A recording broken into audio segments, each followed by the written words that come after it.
Bienvenue à vous pour cette leçon d'orthographe CM1 CM2 dans le cadre des dictées flash. Il s'agit cette fois-ci de la liste 18, dont voici la première partie, c'est parti.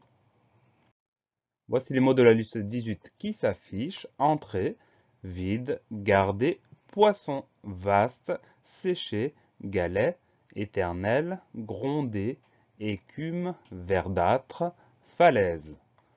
Comme d'habitude, on commence par la première moitié des mots. Les mots s'affichent et nous allons les étudier un par un. C'est parti.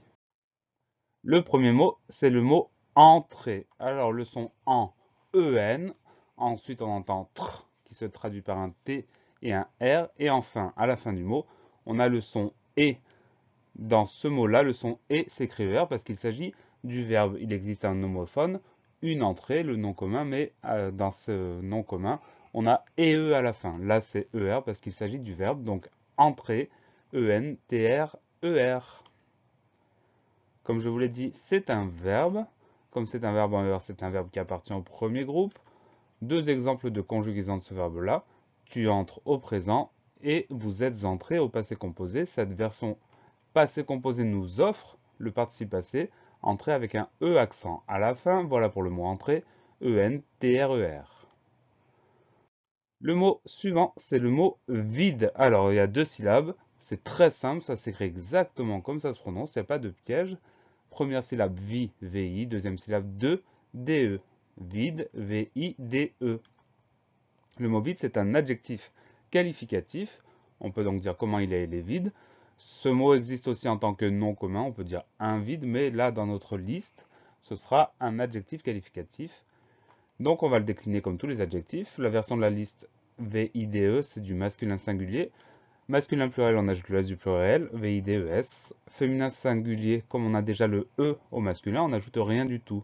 Donc VIDE également. Et enfin, féminin pluriel, on ajoute simplement le S du pluriel, vide, VIDES. Voilà pour le mot vide, VIDE. Le mot suivant, c'est le mot garder. Alors, rien de très sorcier non plus. Première syllabe, gare, ça s'écrit comme ça se prononce. G-A-R, ça veut dire que le son G s'écrit avec un G, mais ça c'est normal. Deuxième syllabe, D, D-E-R, ça veut dire que le son E s'écrit E-R parce que ce mot-là est un verbe. Donc, très simple, garder, G-A-R-D-E-R. Le mot garder, je vous l'ai expliqué, c'est un verbe. C'est un verbe en E-R, donc c'est un verbe du premier groupe. Et on va le conjuguer pour donner deux exemples, au présent, il garde, tandis qu'au passé composé, on dira nous avons gardé. Par exemple, cette version passé composé nous dévoile le participe passé de ce verbe-là, garder avec un E accent aigu à la fin. Voilà pour le mot garder, G-A-R-D-E-R. Le mot suivant, c'est un mot qu'on connaît bien parce qu'on le rencontre très souvent, c'est le mot poisson. Première syllabe, poids avec la lettre P. Le son OA s'écrit OI, donc P-O-I. Ensuite, on a le son S. Et ce son S, il va s'écrire avec deux S. On est obligé de mettre deux S pour avoir le bon son, puisque les deux S, le son est entouré de deux voyelles. Le I à gauche, le O à droite. Donc, pour avoir le son S, on met deux S.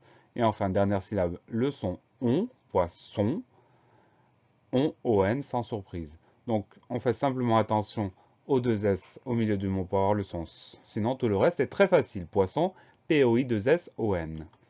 Le mot poisson est un nom masculin, on dira donc un poisson ou le poisson, et pour mettre ce mot-là au pluriel, un petit s, des poissons avec un s à la fin, voilà pour le mot poisson, P-O-I, 2-S-O-N. Le mot suivant, c'est le mot vaste. Première syllabe va, V-A tout simplement, ensuite on entend st. On va mettre un S suivi d'un T et un E à la fin pour avoir le bon son vaste. La seule petite particularité, il faut bien penser à mettre le S et le T et à mettre le E à la fin de ce mot, mais c'est pas très compliqué non plus. Vaste, V-A-S-T-E. Le mot vaste, c'est un adjectif qualificatif, on peut donc dire comment il est vaste. On va donc le décliner, la version de la liste avec un E à la fin, c'est le masculin singulier. Pour mettre ce mot-là au pluriel, masculin pluriel, on ajoute le S du pluriel, V-A-S-T-E-S. Pour le féminin singulier, c'est comme le vide de tout à l'heure. Comme on a déjà un E au masculin singulier, on n'ajoute rien du tout pour avoir le féminin singulier. Par contre, féminin pluriel, on va ajouter le S du pluriel. Voilà pour le mot vaste, V-A-S-T-E.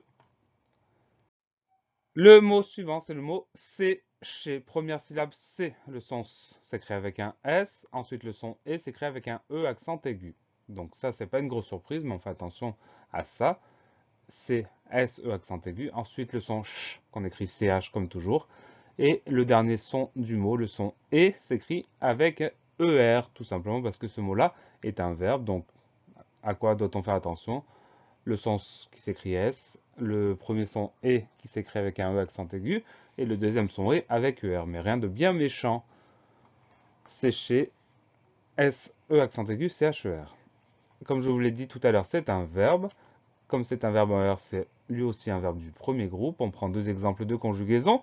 Au présent, ça donne je sèche, et au passé composé, ils ont séché. Petite particularité, l'accent sur le E, il va changer de sens selon la prononciation du verbe. C'est-à-dire qu'à certains temps, il va se prononcer d'une façon et à d'autres temps d'une autre. Par exemple, à l'infinitif sécher, avec E accent aigu, tandis qu'au présent, je sèche, E accent grave. Mais bon, ça relève plutôt des leçons de conjugaison. Alors, la version passé composé nous révèle le participe passé de ce verbe-là, le participe passé sécher avec E accent aigu à la fin. Voilà pour le mot sécher, S-E accent aigu, C-H-E-R. Fini.